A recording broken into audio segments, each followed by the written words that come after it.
Topic है हमारा alternation of object clause. Company में ऑब्जेक्ट क्लॉज का परिवर्तन कैसे हो करें। तो फ्रेंड्स, इससे पहले कि वीडियो शुरू करते हैं, मैं आपको बता दूं, मैं हूं एडवोकेट राजकुमार अरोड़ा और आप देख रहे हैं मेरा यूट्यूब चैनल अरोड़ा क्लासेस। तो जैसा कि आप सब लोग जानते ही हैं, मेरा देहरादून में अरोड़ा क्लासेस के नाम से एक कोचिंग सेंटर है जो टैली अकाउंटिंग टैक्सेशन का कोर्स कराता है और 100% जॉब की गारंटी देता है। ध्यान रखना, 100% जॉब की गारंटी। तो जो भी स्टूडेंट्स कोर्स ज्वाइन करना चाहता है, ज्वाइन कर सकता है। और फ्रेंड्स, मैं कॉमर्स लॉ और टैली अकाउंटिंग स्टूडेंट्स के लिए, अकाउंटिंग फ्रेंड्स के लिए अपने वीडियो बनाता हूँ। तो आज का वीडियो हमारा है alteration of object clause. Object clause को कैसे परिवर्तन करें। तो आता है alteration object clause according section 13(1) the companies act 2013। A company में B a special resolution and offer and after complying with the procedures specified in this section alter the position of its MOU. The object clause can be altered in the following ways. क्या होता है object clause is equal to, क्या कहते हैं हिंदी में, वस्तु खंड का परिवर्तन। ऑब्जेक्ट क्लॉज का परिवर्तन कैसे करेंगे हम।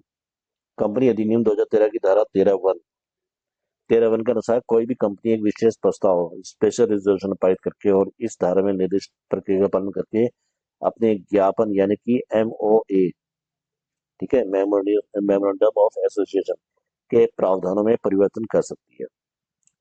अच्छा, ऑब्जेक्ट क्लॉज को निम्नलिखित तरीकों में बदला जा सकता है। क्या क्या है। सबसे पहले रिजोल्यूशन बोर्ड ऑफ डायरेक्टर्स का प्रस्ताव पास करके।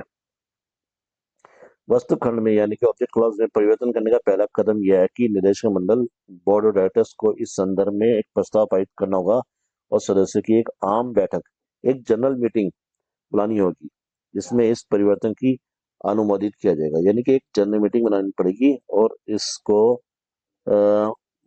अप्रूव किया जाएगा। नंबर 2 है special resolution change in object clause. विशेष प्रस्ताव स्पेशल रिजोल्यूशन वस्तु खंड में यानी कि स्पेशल ऑब्जेक्ट क्लॉज में परिवर्तन केवल सदस्यों की आम बैठक में एक विशेष प्रस्ताव पारित करके किया जा सकता है। धारा क्या है, सेक्शन 13(1)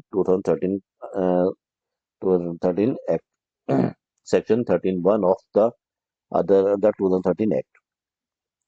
और अब आता है फाइलिंग विद ROC, रजिस्ट्रार का कंपनी ROC को दाखिल करना।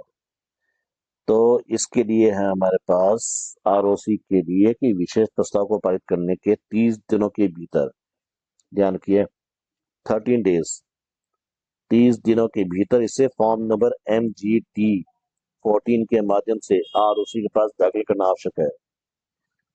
ठीक है, 14 days within 30 days from the date of resolution, section 13(6)A of the 2013 act कहता है।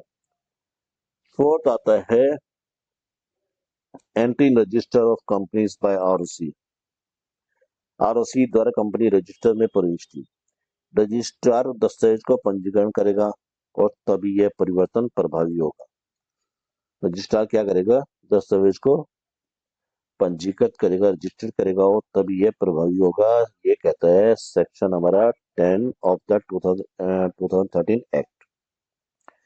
फिफ्थ है special provisions in case of listed companies which has राइज्ड money from the public and has unutilised amount of the money so राइज्ड।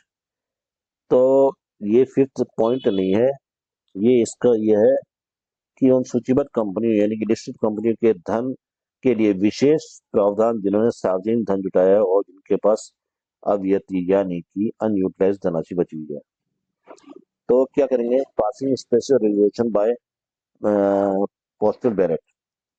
क्या करेंगे, डाक मत पत्र होता है, पोस्टल बैलेट डाक मत पत्र के माध्यम से विशेष प्रस्ताव पारित करना।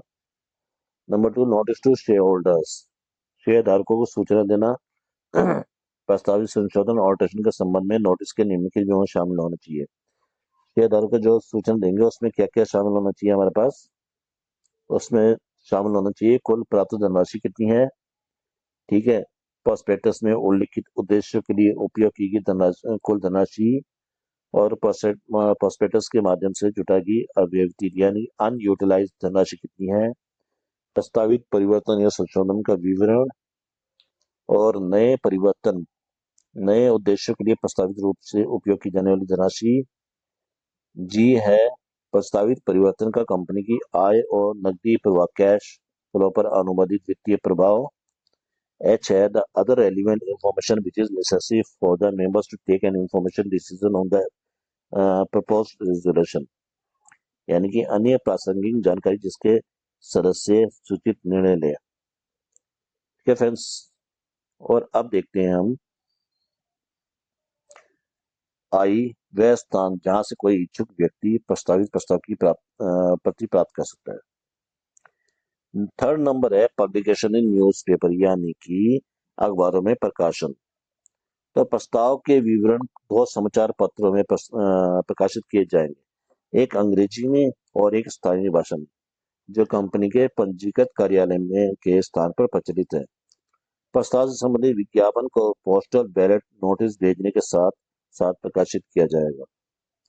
The advertisement giving details of each resolutions to be passed for change in objects shall be published simultaneously with the dispatch of postal ballots notice to shareholders। Fourth आता है placing on website of the company, यानी कि company की website पर प्रकाशित करना। यदि company की कोई वेबसाइट है तो इस नोटिस को वहां भी प्रकाशित किया जाएगा, प्लेसिंग ऑन वेबसाइट।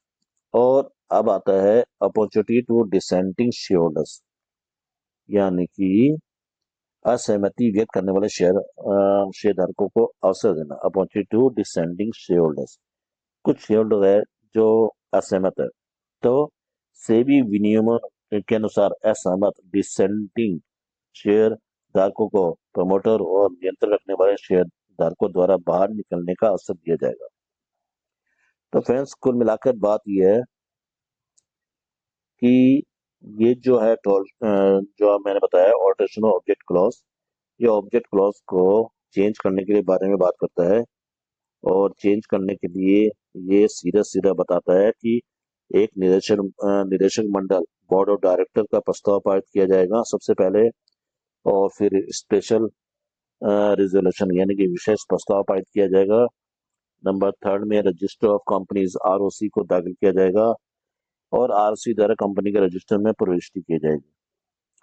फिर आता है कि भाई कुछ लिस्टेड कंपनीज के लिए प्रावधान है, जैसे पोस्टल बैलेट के माध्यम से विशेष प्रस्ताव पारित करके। मैं समरी बता रहा हूँ आपको, शेयर धारकों को सूचना देकर, जो कि बहुत सारे तरीके हैं, और पब्लिकेशन इन न्यूज़पेपर यानी कि अखबारों में प्रस्ताव करके, यानी कंपनी की वेबसाइट में डालकर, या फिर असहमत व्यक्त करने वाले शेयर धारकों को, या से नहीं कि डिसेंडिंग शेयर होल्डर के लिए अवसर देना। तो फ्रेंड्स, आज के लिए इतना ही। ऑब्जेक्ट क्लॉज को चेंज करने के लिए स्पेशल प्रोविजंस में केस में मैंने बताया है। और मेरे फ्रेंड्स, अगर आपको मेरे वीडियो अच्छे लगते हैं, मैं अकाउंटेंट फ्रेंड्स के लिए और जो अकाउंटेंट की तैयारी कर रहे हैं उनके लिए भी वीडियो लाता हूँ। Tally, accounting, taxation, GST, income tax, TDS और EPF, ESI और ऑडिट से रिलेटेड। तो अगर आपने चैनल सब्सक्राइब नहीं किया है तो चैनल को सब्सक्राइब कर लीजिए, मैं इसी तरीके के वीडियो लाता रहूँगा। तो थैंक्स फॉर वॉचिंग वीडियो, मिलते हैं नेक्स्ट वीडियो में।